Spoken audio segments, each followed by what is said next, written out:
السلام عليكم أصدقاء قناة الورشة. أهلا بيكم في لقاء جديد وفيديو جديد. هنتكلم النهاردة عن خطأ شائع بين أصدقائنا الخراطين أثناء خراطة لقم ظرف المخرطة، والخطأ ده بيبوظ رفة اللقم وبيبرجل الظرف كله. ايه هو الخطأ؟ هقولك، بس والنبي يا صديق الله يسترك اضغط لايك، يعني جدعانة منك، او اعتبره مقابل المعلومة، او حتى يا عم صدقة، ماشي، المهم تضغط لايك، لحسن احنا حالنا بقى وحش قوي بعد الغيبة الطويلة اللي احنا غبناها. يا ريت بقى كمان اللي مش مشترك في القناة يشترك ويفعل زر الجرس، ويلا بينا بقى بسرعة ندخل في الموضوع ونشوف الفيديو.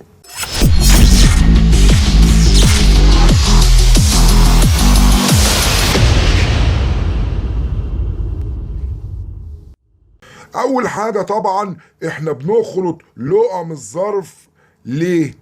عشان نظبط رفته، ماشي. قبل ما نخلط بنثبت اللقم ونربطها، نربط فيها حتة يعني عشان ما تتحركش اثناء الخراطة.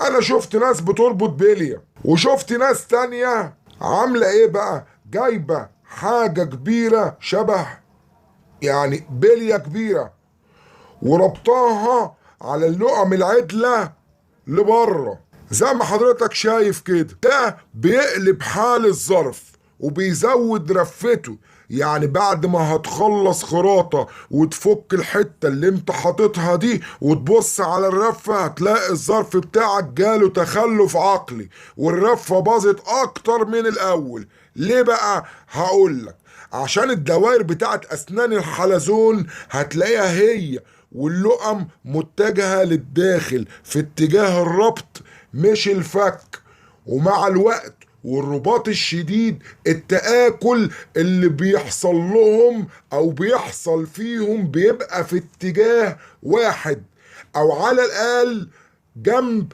بيتاكل ازيد من الجنب التاني. عشان كده لازم تخرط في نفس اتجاه الربط الطبيعي عشان تضمن عدم زيادة الرفة.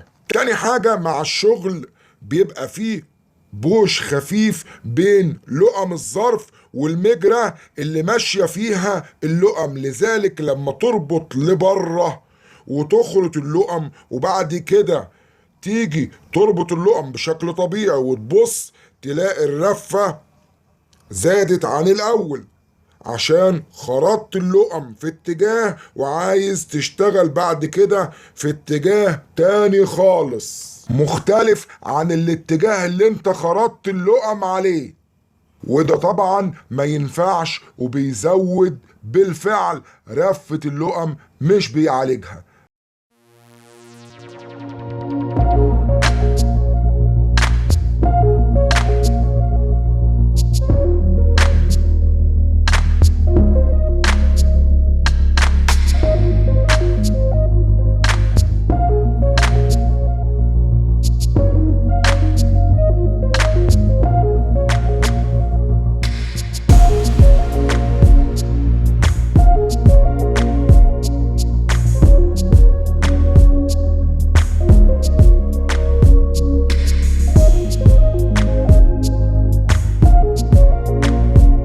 يا رب تكونوا استفدتوا من الفيديو، وما تنسوش اللايك والشير وتفعيل زر الجرس، والسلام عليكم.